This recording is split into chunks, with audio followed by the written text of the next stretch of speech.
Abych vás rád upozornil na velmi zajímavou knihu, kterou napsala profesorka Nina Vasiljevna Senicina, která působí v historickém ústavu Moskevské nebo Ruské akademie věd a patří k předním představitelkám ruské medievistiky. Věnuje se několika ústředním tématům. Jedním z nich je osobnost mnicha Maxima Greka, v českém překladu Řeka.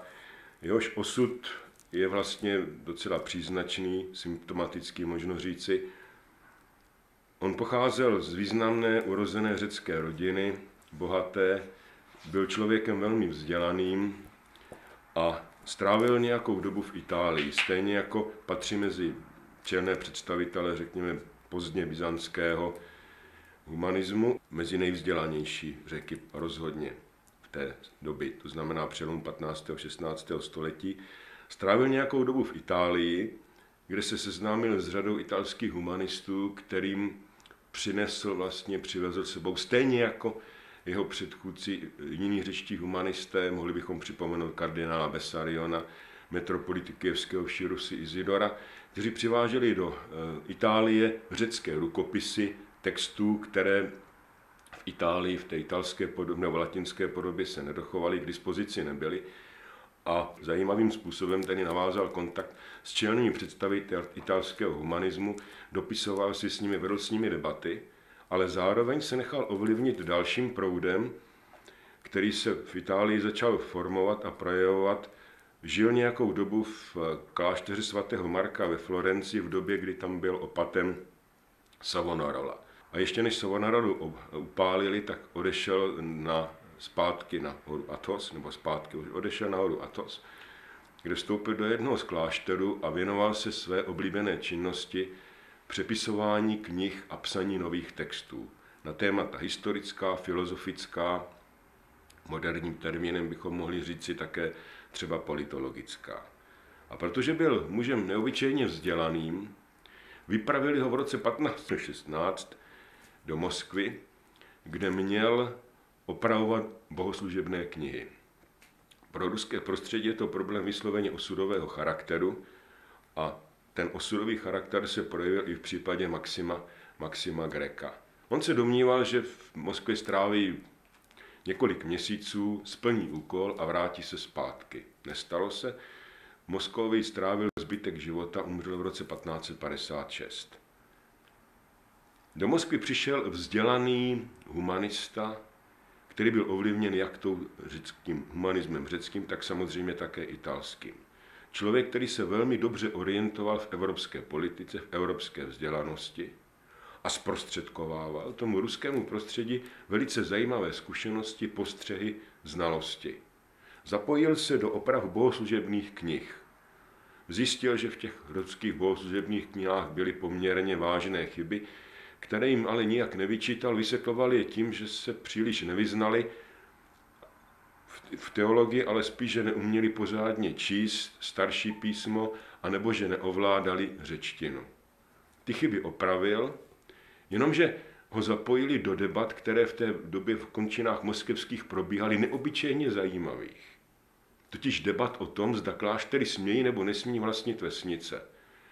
Debata úzkého charakteru, úzké skupiny lidí, ale zároveň neobyčejně zajímavá, která je jedinečným svědectvím toho, že ve zdánlivě neměnném, setrvalém, konzervativním ruském prostředí docházelo i k takovýmto debatám. On, protože byl velmi opatrný, tak se do těch debat zapojoval tím způsobem, že vysvětlil, jak jsou materiálně zajišťovány kláštery, které se nacházely na hoře Athosu. Ale nevyslávil se jednoznačně, jestli kláštery mají nebo nemají vlastnit vesnice.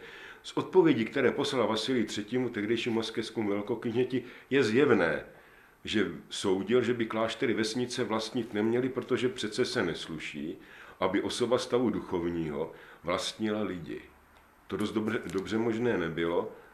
Možné bylo samozřejmě, aby vlastnili půdy, lesy, louky, rybníky, to jistě ano, ale mniši buď vlastními silami měli sklízet, obdělávat, lovit ryby, anebo si měli na tu práci najmout dělníky za mzdu. To vysvětlil Vasilij III. a jeho náměty nebo uvažování o tom, jestli je možné klášterům odejmout majetek či není, tam se nevyslovil jednoznačně. To, kde velkoknížete zklamal a kde se ukázal jako striktní, přísný, jednoznačně na kanonických pravidlech a všech křesťanských přikázáních stojící muž, byl požadavek, aby mu dovolil se rozvést s první manželkou a oženit se po druhé. Maxim Gregg to odmítl se zdůvodněním, že bezdětnost manželství, to byl ten důvod k rozvodu, rozhodně důvodem není, protože kanonická pravidla to prostě nedovolují. To, co mu vadilo nejvíc, bylo, že si v Moskvě ustanovovali sami své metropolity. On byl, kromě toho, že byl humanistou, tak byl také řeckým vlastencem a byl přesvědčen, že tak, jak se Moskvia kdysi dávno nebo ruská knížství stala součástí byzantského světa, protože odtud přijali křesťanství a odtud k ním přicházeli velmi dlouhou dobu metropolité, tak by ta tradice měla být zachována. Že by tedy ten moskevský metropolita měl aspoň symbolicky a na dálku požádat o chirotonii, čili posvěcení a uvedení do úřadu v Istanbulu už pravda pod tureckým područím sídlícího patriarchu. To Maximu Greckovi vadilo a byl to nesporně zásadní důvod k tomu, aby ho odsoudili hnedle dvakrát a na velmi dlouhou dobu vsadili do vězení. Na začátku mu nedovolili psát. Potom tverský biskup v jednom z klášterů ve městě Tveru byl Gregg zavřený, mu psát dovolil. A to byl velký a záslužný krok, protože Maxim Gregg napsal celou řadu velmi zajímavých textů, které se dotýkají ruských dějin, ruské církve, ale nejenom ruských dějin a ruské církve, textů, které jsou kritické, které si všímají celé řady problémů v životě ruské společnosti. Poskytl tedy neobyčejně zajímavé svědectví člověka, který byl vzdělaným mnichem, ale byl také humanistou, který měl zkušenosti z pobytu v Itálii a který měl samozřejmě bohaté zkušenosti z působení v jednom z řeckých klášterů. Ta svědectví jsou proto neobyčejně kvalitní, kompetentní a, jak už jsem si dovolil říci, zajímavá. Rozhodně stojí za to knížku, která je Maximu Greckovi věnována, vzít do ruky a přečíst si ji. Nina Vasiljevna Sinicina, autorka téhle knihy, Maxima Grecka zná a zabývá se velmi důkladně, zabývá se jím a jeho působením celý život.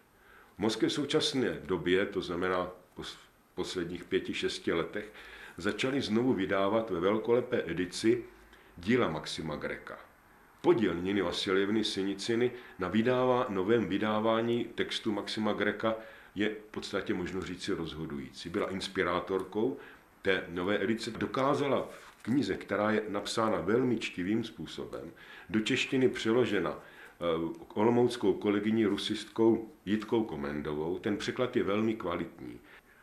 Máte jedinečnou možnost seznámit se s člověkem, jehož osud je vysloveně románového charakteru, že je to člověk, který jedinečným způsobem ve svém uvažování dokázal propojit dva světy. Dva světy, které se na sebe v té době dívaly nevraživě, nepřátelsky, ale on v těch textech neváha užívat příklady z prostředí italského nebo obecně řečeno západoevropského, z prostředí řeckého, z prostředí ruského a uvažuje nad nimi jako vzdělaný člověk, jako humanista. Jako člověk, který vidí stejně jako kdysi dávno metropolita Izidor, jako kardinál Bessarion, Evropu jednu, křesťanskou, která by měla řešit společné problémy. To je jeden z těch základních důvodů, proč byl Maxim Gregg odsouzen a vsazen do vězení. On si třeba dovolil dát za příklad ruským mnichům představitele 3 západních řádů, františkánů, dominikánů a kartuziánů. Čili dovolil si něco, co bylo v té době v moskevském prostředí neslýchané, nemožné, aby někdo dával za příklad heretické západní křesťany, schizmatiky, odpadlíky, za příklad těm pravověrným ruským pravoslavným křesťanům. Podobných příkladů by bylo samozřejmě možné uvést celou řadu. Ale já bych to spíš nechal na to, abyste tuhle knihu vzali do ruky, přečetli si ji a pak třeba přišli na seminář z raného novověku východní Evropy, kde se Maximu Greckovi chvilinku věnujeme, abychom si připomněli jeho nezastupitelnou roli a vliv stopu, možno říci, trošinku pateticky, kterou v ruském prostředí zanechal.